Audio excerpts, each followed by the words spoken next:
So bringalloffers.com is a website that we created for our team at the time. And it was just as an advisory platform for consumers to kind of let them know what's going on out there in the community. A lot of times, I'm sure you've seen it as well. Anytime a realtor or real estate agent is going to post something about these, comes usually negative. They don't give a reason why other than you're losing X amount of dollars or, somebody got bamboozled into selling their house. And I honestly believe that these iBuyer programs, all of them, have a place in the market.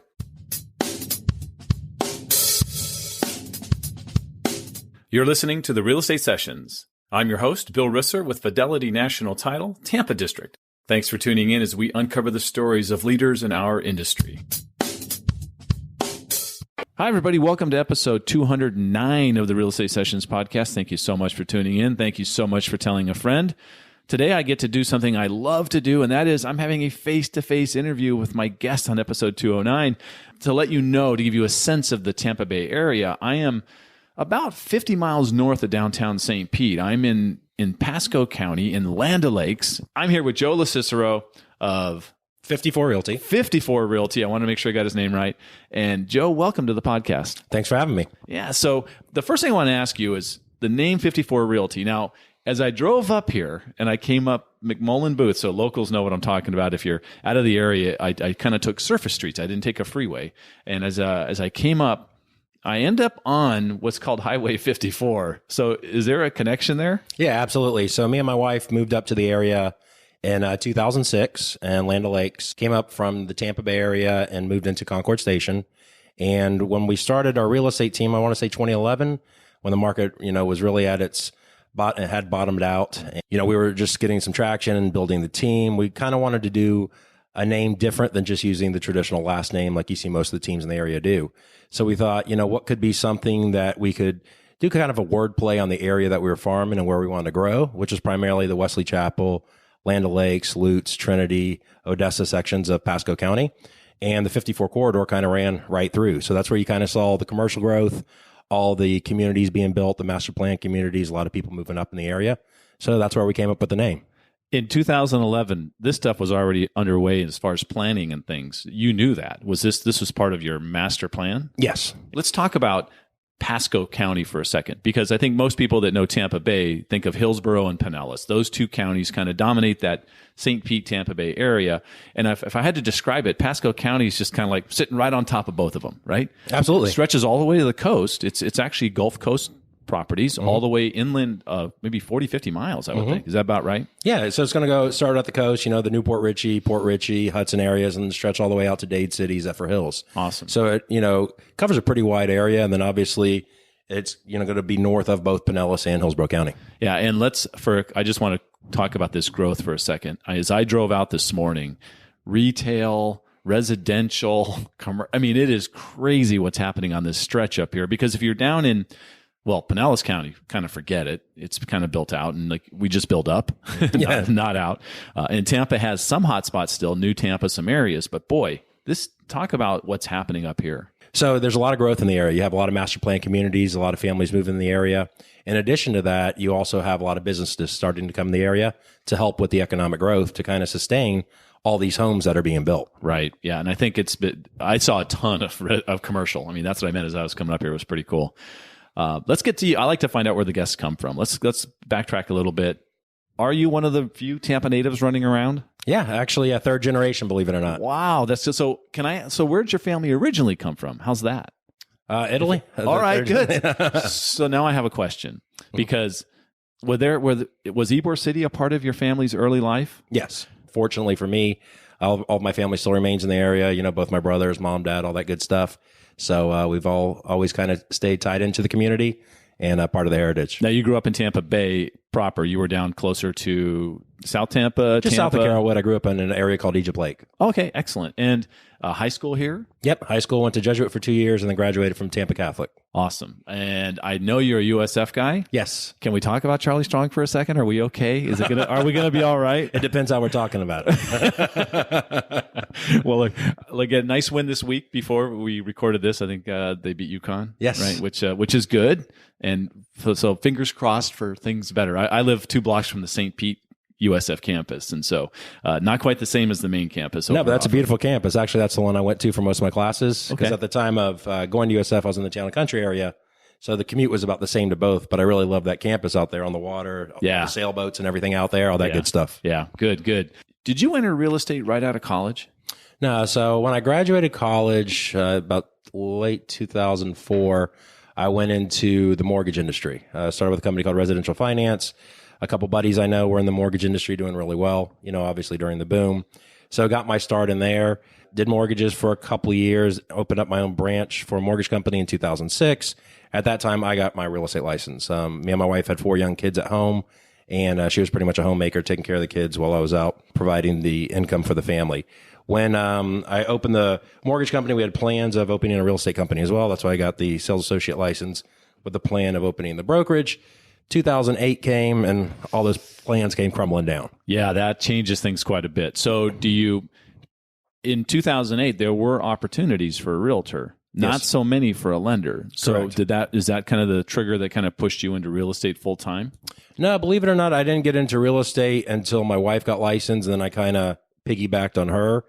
During 2008, I got a insurance license. Once I figured out, mortgage, the income really wasn't sustainable. Just too many changes coming on, and we just couldn't provide a living for the family any longer. I ended up talking to a buddy who had opened up an Allstate agency, needed somebody to manage a secondary one, so I actually got my 220 license. Did that for a couple of years. And at that time, my youngest son was entering kindergarten. So my wife was looking to enter the workforce. I thought she'd be great at the real estate and encouraged her to get licensed, which she did. She started having early success. A buddy of mine, DJ Rondu with Beta Bay Lending, they were purchasing Zillow leads. At that time, nobody really knew. This is who Zillow early was. in the game. Yeah. And we're talking 2011. Yeah. So the ROI was much higher back then, and we had a lot of success. And I'm like, all right, well, my wife was doing well in the field. I'm like, all right, the things I learned in the mortgage industry, because the mortgage industry from realtors back then, mortgage was better at the phone sales, staying on, knowing how to prospect, work the leads. A lot of realtors would do one call and then no longer follow up with the prospect.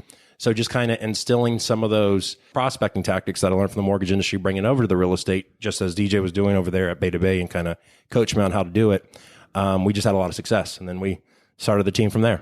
First of all, I look at your background and I go, wow, you bring a ton of knowledge to the table as a realtor today, having all that lending background, knowing what's going to go on with homeowners insurance, especially here, where I moved here 2.5 years ago. They have things here called hurricanes. Yes. Like insurance is a whole different world here. And binding restrictions and all that good stuff. There's all stuff. kinds of stuff. Yeah, like there's a hurricane box, right? That when a named storm gets inside a box, you can't issue insurance policies. Yeah. Correct. Yeah, it's crazy stuff. So that has to help you. Yeah, absolutely. Just having that knowledge and then bringing it to the team so that way they have it as well when they are educating their clients and, we're consulting with them. All right. So you kind of work through some of the big brands. You started with Prudential? Correct. Which, so a great learning platform, right? To kind of get the basics down, right? Yeah. So we started at Prudential. Believe it or not, they were right here on 54 across from our offices now over there off Amberfield and Land O'Lakes. That's where we originally started. And then they were great brokerage for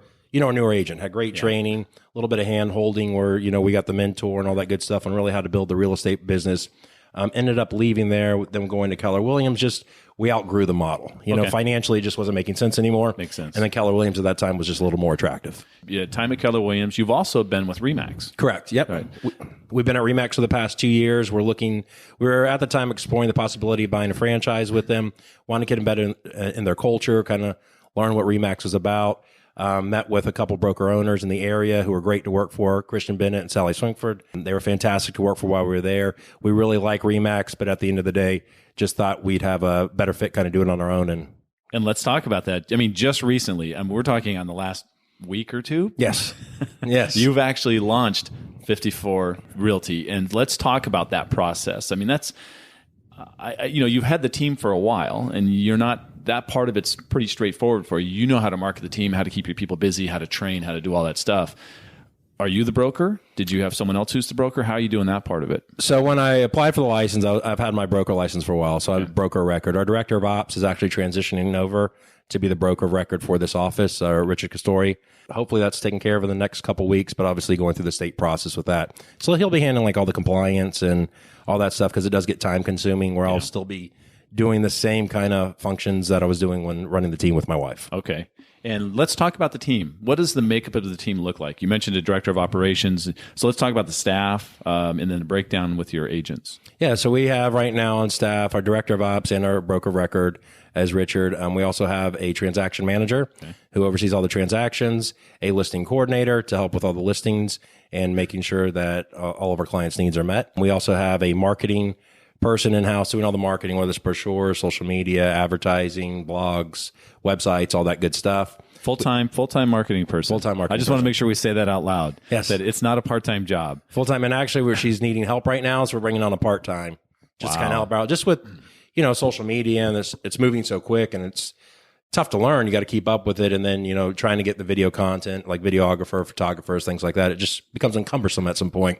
Yeah. Where you need multiple people. Do you see down the road somewhere actually hiring a full-time videographer? Yeah. That's going to happen one day, right? Yeah, absolutely. I see that down the road where we'll have a full-time videographer, photographer on staff. Yeah, it's great. That's a nice size staff. How many agents are we talking about? And do they kind of focus on buyers and sellers, or do they all get to work everywhere? How does that look? So the last part of one more administrative that we have in our back office, we do have client care who kind of helps with the clients and all the making sure that we are meeting the needs of our consumers and all their needs are met, kind of just following up with them and servicing the clients. During the transaction and During after? and after, yes. Awesome. So I am going to ask a question about that before we go off to your team, the rest of the team. Aftercare. You must use some technology to help you CRM wise. What do you use to handle on that? Just right now, our main CRM that we're using is Follow Up Boss. Okay. And we just kind of task it through Follow Up Boss and make the calls and the notes in there as well. And so this person's job full time is to make sure those people are being touched on a regular basis, making sure that referrals are being kind of maybe generated through that process and that sort of thing. Absolutely. Yeah. Wow. Asking for that, seeing if we can help in any way, and just, making sure, asking for it at the end of the transaction, the post-closed, hey, do we have everything that we could to get a 5-star review? If so, do you mind reviewing us on these links? And, whether it's Google or Zillow, we'll have the agent send out one, and we'll have client care send out the other, because we notice when we send out multiple links for reviews that a lot of times the consumer won't do any. They just kind of get overwhelmed by multiple. But when you send one out, they typically have no problem doing it. And then the post-closing, if we didn't get that 5-star review, what could we have done better? We always learning as a learning experience for our organization to make sure that we are delivering the best consumer experience out there. Let me ask you a tough question. Have you ever really received a bad review and had to then handle that process? Yes. So can you talk about that process? What does it look like for you when that 1 or 2 star comes in? I mean, do you get personally involved in that? Yeah, me or my wife will get personally involved. And what we'll do is we will just apologize. We'll accept accountability where we drop the ball. A lot of times, even if we felt we might be in the right, we're at the end of the day, the perception of that client is that we weren't. So we want to make sure that we can do everything we can to deliver that 5-star process for them next time, whether buyer or selling and working with our organization. Hopefully, by this, we have had a chance where one of those bad reviews ended up being a client that came back to us just by acknowledging it and just being accountable, which at the end of the day, I think a lot of times is just what they want. Yeah, you see regularly on social and other places, agents struggle doing the right thing there. Yes. They want to fight back, and you never win, right? No, we always apologize. So we always start, if we get a bad review, we always start with an apology. How many agents? So we have 13 agents. Now we have 2 agents primarily handling listings. So they'll work the listing leads, and then we have another 11 primarily handling the buyer leads. However, all of our agents are cross-trained, meaning we don't just have buyer's division or listing division. If a buyer's agent gets a listing, they're allowed to work it, and vice versa for the listing agents. If I'm sitting out here listening to this podcast and I hear, first of all, we're talking about 20 people, approaching 20 people in size on this team. Correct. You got to start somewhere. So did you make some mistakes along the way, Joe, as you were building your team? I mean, if I were to do it all over again, I would have gone admin heavy over agent heavy at first. I think a lot of times, you don't have the capital or the cost to kind of front load all those admins, stay in production, do what you want to do. And so we brought on agents, but there really wasn't the back end built out yet. So we had a lot of Salesforce and great agents, but we didn't really have the back end support to kind of give them the structure and processes and procedures that they needed to be as successful as possible. Right. Even when building the admin team, would you suggest a certain order? Because I think it gets pretty specific for some people. They're like, what do I bring on first? I'm always learned, and pretty much several coaching organizations, it was kind of the same rule of thumb as write a list of the real estate business on the left side, write the activities you like to do on the right side, write the activities you don't want to do or take off your plate, and that's what your first admin hire should do. So pretty much your first admin hire, I think, is more of your executive assistant. They're kind of almost doing a little bit of everything. The marketing person, the admin, listing coordination, they're kind of doing it all. Where once you kind of get that going, then you start to segment it a little bit and have those specialists come into place once you have enough business to kind of fill the workload. That makes sense. You talked about Zillow leads early on. Let's talk about what does lead generation look like today, right, for 54 Realty? Because my guess is I would assume a large percentage of your business is going to be referral, past clients. We shouldn't call them past clients, referrals and clients. And then, but you're also, I'm sure, prospecting and lead generating as well. So what does that breakdown look like? And if you don't mind sharing, where does that come from? So we do a little bit of everything. We do have several different lead pillars that we generate consumer leads from and prospect those clients. We're heavy on farming. So Office 54 corridor, we're still dropping a lot of mail. I know a lot of people have gone away from that. We still believe in it and have relatively good success. We also Zillow. So we started with Zillow. We're still heavy on Zillow, working with them and acquiring their leads, and they've always been at a higher conversion than any of our other sources. Work with 2 CRM companies who also provide us leads. Boomtown, and it will provide Google pay-per-click leads. And then we also have Ylopo, which is more of a social pay-per-click lead. So that's pretty much the 4 main sources that we're spending money on and that we get a decent ROI on. And then a lot of our business, like you said, is just clients coming back, referring us other people in the area, all that good stuff. Yeah, the ROI on your client care specialist is killing any of the other ROI, I'm sure. Absolutely. But that's the way it's supposed to be. I mean, ultimately. And you mentioned ROI. Are you the numbers guy? Is it you're the tracker? You're the one going, I have spent this much money. We have spent this much money this year. This is what it's generated. You source everything. You're on track of all that stuff. Yeah. And we get pretty granular with it. Like we've not just tracking the sources, but also the zip codes. We really want to kind of see, where we're getting our return from, what's working, what's not, what areas we're having success in and what areas we're not. You talked about social a little bit and Ylopo. I keep hearing that name a lot more lately. Yeah. It looks like they're making a bit of a move, but you really embrace video. I love watching what you've done there. Talk about that. Talk about when did it hit you? When did you first say this is something I've got to do more of? How long ago was this part of that process? To be honest, it's probably 5-6 years ago. I just kind of like every other realtor didn't want to do video or be in front of the camera. But at a certain point, I realized that it wasn't an option any longer. As much as I didn't want to do the videos or kind of go on camera, I didn't want to go without an income and find a way to make a living. I just think at some point, for you to kind of transition and survive in this industry, you're just going to have to be video. And with the emergence of social media, it's inevitable that you at some point have to embrace it and do it. So I probably didn't start doing it really till about 1.5 years ago, but was thinking about it, I guess, 3.5 years prior. Teamed up with a company called Paris. They're Paris Marketing Local. In the Safety Harbor area. Really like their platform. They kind of do some videos, boost them on social media for you, and then we'll put some postcards out behind it just to the area, dropping, and then sending people back to a landing page where all the videos are kind of in a library. So you're hyper-targeting the area socially with these social posts, right? The video and things, and then the postcards branded to look just like the video in some way, shape, or form. Correct. So all of a sudden, this message of 54 Realty keeps coming out. Yeah, and the web page for that. So the URL is 54 Group. That's the page for that. So it'll just be a video library of all the videos. So when they go, whether it's social or they go to the URL from the postcard, it's going to take them to a landing page that has all the videos for them to watch the content and then inquire online. You do a lot of videos that talk about the process of buying or selling, or just all the things that are involved with the process of owning real estate.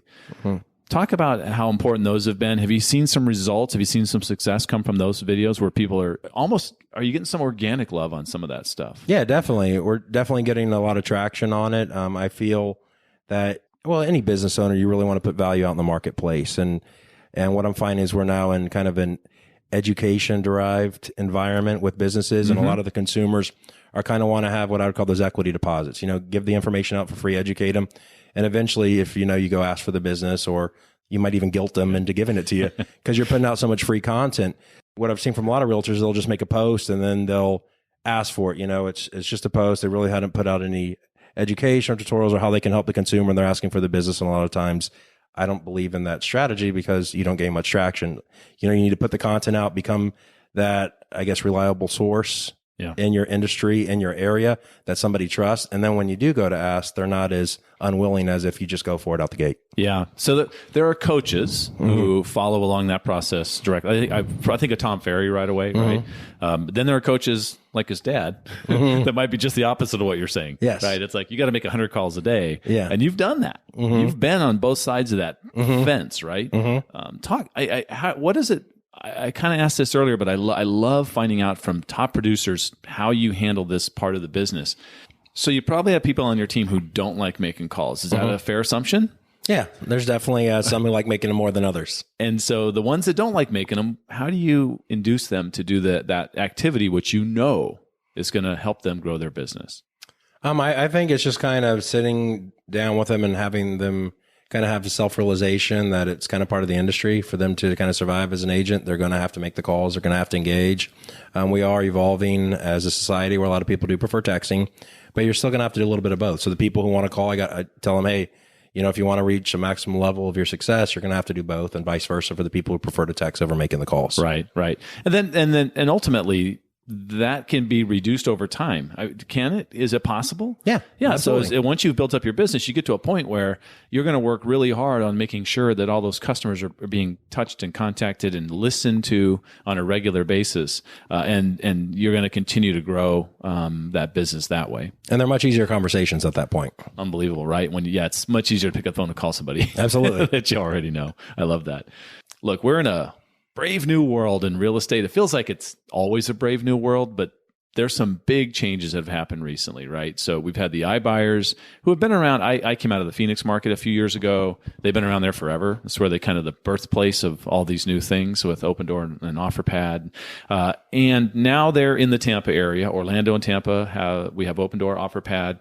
Purple Bricks went away, so that's okay. We don't talk about them anymore. But Zillow Instant Offers. Now I've seen EXPs rolling out their plan. Every big box brokerage, whether it's Realty or Keller Williams or Remax, they're going to have their own in-house sort of an iBuyer opportunity, which might generate listing leads. But you've done something really cool that said, you know what? I can play in this game. I don't have to sit here and just complain about them. I can do something that's going to let me use it. So let's talk about the website you created and what that's doing for you. So bringalloffers.com is a website that we created for our team at the time. And it was just as an advisory platform for consumers to kind of let them know what's going on out there in the community. A lot of times, I'm sure you've seen it as well. Anytime a realtor or real estate agent is going to post something about these, comes usually negative. They don't give a reason why other than you're losing X amount of dollars or, somebody got bamboozled into selling their house. And I honestly believe that these iBuyer programs, all of them, have a place in the market. There are consumers who are going to gravitate towards that, and it makes sense for them too, depending on their situation. So I just kind of wanted to educate the consumers out there, advise them of, the potential benefits and then also the hurdles and pitfalls of going through these processes, what it looks like, what they could get on the open market, and just have that consultation. So instead of the consumer having to just pick, hey, I want to talk to an agent or I want to talk to one of these institutional buyers or iBuyer programs, we just thought it'd be beneficial to have somebody that can explain the process of both. Yeah. More knowledge. Yes. More sharing of knowledge. Yeah, absolutely. Yeah. I try to explain to people that, and I think as time goes on, they're getting this fact that there have always been people who needed to sell their property quickly and at a discount. Mm-hmm. That's what home flippers have lived on for decades, right? And then you had that got institutionalized with I Buy Ugly Homes, right? So there was, or I Buy Ugly Houses. That kind of institutionalized it. It's just keeps going on a different level. Now we've got, with technology and really smart kids out of Palo Alto coming in and just going, hey, we can do this on a big, level and scale it up. Absolutely. And you had the hedge funds coming in too, 2011, 2012, and they were coming in. Now they did more of a buy and hold than buy and flip. Right. But they kind of came in and bought on a large scale. And at that time, we're paying market value for the homes. Right. So I think let's talk about, the iBuyer comparison. Most of the iBuyers today are going to go ahead and have compensation packages set up for agents to bring iBuyers to them, correct? Mm-hmm. Or bring customers to their iBuyer program. Mm-hmm. So maybe it's just 1%, but still 1% just to bring somebody to a website and kind of go over the offer with them is pretty fair, right? I definitely agree. Yes. Right. So that's good. And I think that you mentioned it, the negativity that tends to kind of permeate the realtor community about these iBuyers has to change. They're not going to go away. Correct. I think that a lot of people want to say, oh, wait till the market turns. They're not going to be able to handle the market turn. It's going to change their model. And I would always counter with, well, I know the guys at Open Offer Pad. You know, Brian's a smart guy, and he cut his teeth. He and his team made a lot of money in the short sale days. They know how to handle that market. Mm-hmm. So if that market comes back, I don't think they're going to be not ready for it. No, Does that I don't make think sense? so either. Yeah. Yeah. So I think there's going to be a place in the market for, like I said, those institutional buyers to kind of come in, and there's going to be a certain clientele that needs that and gravitates. I'd say right now, you're probably looking at 5% of the market. I don't really ever see it kind of wavering from that, where, they're about 5% that would, it might make sense for them. Maybe they need a post occupancy. They're doing new construction, and it's not worth doing 2 moves if they have to sell prior to buying. Right. Yeah, a lot of times too here, if a house has to go through probate or the heirs are taking over, but they don't want to come down and deal with an estate sale on the house, it might just be easier to kind of let, mom or dad's house go at that time and go this route because of the time away from their work or business or families, flying down, airfare, all that stuff. Right. Starts to add up as well. You're a numbers guy, and you've had how long have you had the website up? Website probably, I want to say about 2.5 months. Okay. 2.5, 3 months. So you might not have enough data yet on it, but I'm just curious. Do you know yet if what percentage of people who ask for information from you will go traditional versus who said, I just need an iBuyer? Do you have that kind of data yet? Yeah. So we've, on the traction on it, there's been 2 or 3 cases where they end up going to the institutional buyers. Okay. The offers made sense. It went over both propositions with them and proposals, and at that time, they were netting more because some of these iBuyers do use a mathematical algorithm that is sometimes flawed. So we're going over, okay, you can net X amount here with us listening, testing the market, you're going to net Y. So both of them went, that route. And what happens is in these circumstances, these iBuyers have due diligence period, usually about 20 days. Day 19, they came back. One was too close to sinkhole activity, so they withdrew the offer. The other one was too close to a flood zone. Proximity to flood zone, they withdrew the offer. Wow. So a lot of the misconceptions out there, and I think the real estate community, instead of just bashing these companies, need to understand how they work, is there's going to be certain caveats. But a lot of times, these iBuyer programs don't let you know towards the end, rather before making the offer, right, or the buyer kind of deciding which route to go. So now when you're having those consultations with somebody new to the website, those are case studies where you just kind of tell them, this is, by the way, this is possible. Absolutely. Now we know where your property is, and, sinkhole activity is not here. It's not in a flood zone. So we know those won't be the two, but there's still this possibility down the road. Yeah, high foreclosure activity could be another one that comes up. Interesting. So it really depends on what they find during their due diligence period, which just isn't the inspection process. Yeah, it's not as simple as an inspector walking through. No, not at all. Good. So and then when you do educate them, and let's say in those cases where they kind of retracted the offer, they cancel the contract, then you just have so much more validity with that clientele, right? Because now they trust you. Yep. Like, okay, he was going to let us go this route. Now we trust, and now let's market and sell the house so we can fulfill the dream and goal of what we were trying to accomplish. So what a concept, Joe. Instead of just, telling everybody these companies are just ripping off your equity, instead you go, let's look at it, see if it makes sense. If it does, great. If not, I can help you over here. It's going to do nothing but build more referral business. Absolutely. It seems just crazy that more people aren't doing this. Mm-hmm. I agree. But, it works for me while they're not. So it's good for you. Yeah, keep up the great work. Well, look, I'm watching the clock. I've had you here the half hour that I asked of your time. So I want to wrap this up by asking you the same question I've asked every single guest, all 208 previous guests, and get your answer. And that is, if you could give one piece of advice to a new agent just getting started, what would it be? Video. I definitely would go heavy on social. Nice. Try to keep your capital for, paying expenses while you're building the business. And there's a lot of stuff you can do to grow your business and get that organic growth where you really don't have to spend money. Right now, I think is a huge opportunity. You have a huge sector of the marketplace that isn't using video. You have a lot of top real estate agents and performers who are not using or embracing video. And it's a way for you to kind of come in, penetrate the market early, and it's really not going to cost you any money. So I'd be all in on the video strategy, putting out as much content as you can on video and social platforms. So what's your advice to that person when they say, I don't sound good on video? What do you say to them? You're going to look the same as when you show up in person with a client. Okay, yeah. May as well lessen the shock. They're going to see you anyways. How's that, right? Exactly. Okay, good. Joe, if someone wants to reach out to you or ask you more questions, is there a way they can do that? Yeah, absolutely. They can call me. Our office line is area code 813-435-5411. That's 813-435-5411. Or they can simply send an email to info at 54realty, number 4, realty, REALTY.com. Joe, thank you so much for your time today. I mean, it's been fun to watch what you're doing. I saw you speak on a panel, and that's where it kind of clicked. Oh my gosh, he's embracing this stuff. And then when I got deeper into your team and all the stuff you're doing, it's so refreshing to see somebody really focusing so hard on that customer experience. So congratulations. Absolutely. Thank you. Yeah, me and my wife take a lot of pride in that, and it's something that we constantly, build on and strive for.